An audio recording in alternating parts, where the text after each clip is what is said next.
Ардақты ағайын, құрметті елорда тұрғындары, ең алдымен баршаңызға жыл басы әз наурыз құтты болсын дегім келеді. Ұлыстың ұлы күні ұлтымыздың ұлық мейрамы. Бұл біздің ата дәстүріміз. Шуақты көктем мерекесінде бүкіл дүние қайта жаңғырады, күн мен түн теңеледі. Қазақ елі әз наурызды көне заманнан бері тойлап келеді. Наурыз ең алдымен игілікті істердің мерекесі. Осы күндері әр үйде ақ дастархан жайылады. Ел жұрт бір-бірімен қауышып ақ тілегін айтады.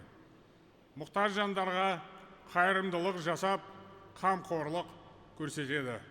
Ұлыстың ұлы күні биылда қасиетті ораза аймен тұспа-тұс келіп отыр. Еліміз үшін мұның мән маңызы зор. Себебі біздің дініміз бен дәстүріміз егіз. Қос қазынамыз халқымыздың бірегей болмысын айшықтай түседі. Біз былтыр Наурыз мерекесінің жаңа тұжырымдамасын жасадық. Енді әз наурызды 10 күн бойы атап өтетін болдық.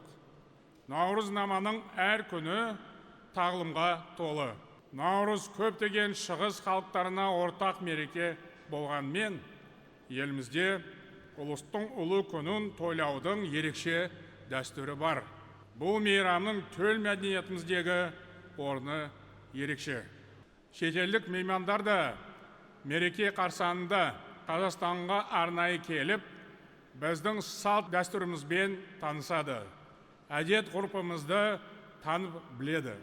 Біз осы рухани қазынамызды жан-жақты дәріптеуіміз керек. Наурызнама бойынша бүгін ынтымақ күні.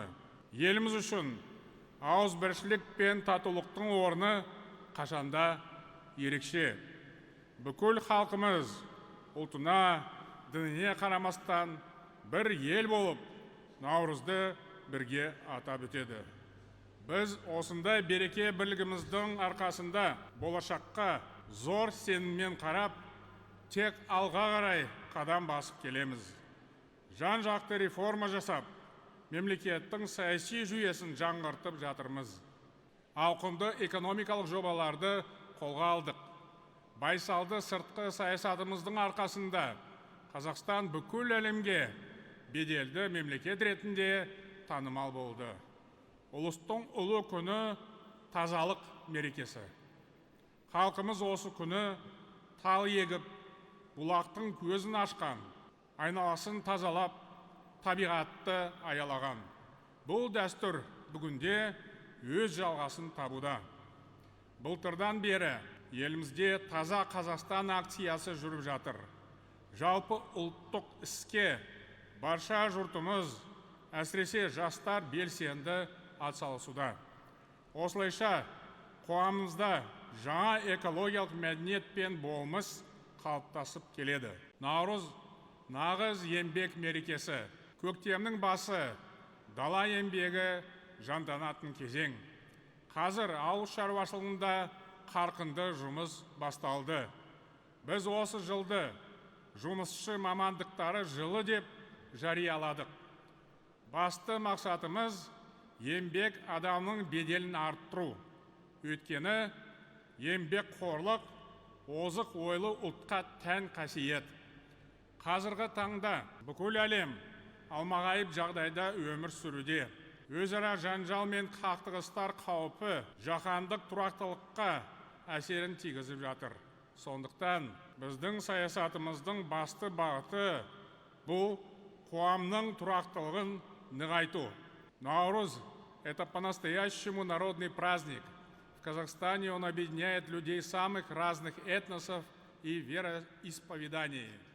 Наурыз – это наше общенациональное достояние, отражающее многовековые традиции и современный образ жизни нашего народа.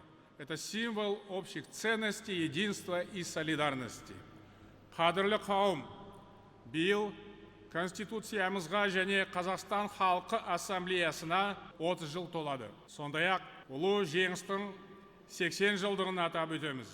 Көп ұзамай қастерлі тәуелсіздігіміздің 40 жылдық мерейлі белесіне жетеміз. Қазақстан осы уақытта озық, өркениетті, қуатты мемлекет болу керек. Мен ұлттық құрылтайдың Бурабайдағы жиынында осы мәселеге арнайы тоқталдым. Біз елімізді жаңа жаһандық жағдайға бейімдеуіміз қажет. Мемлекетіміздің бағдары да, басымдығы да айқын.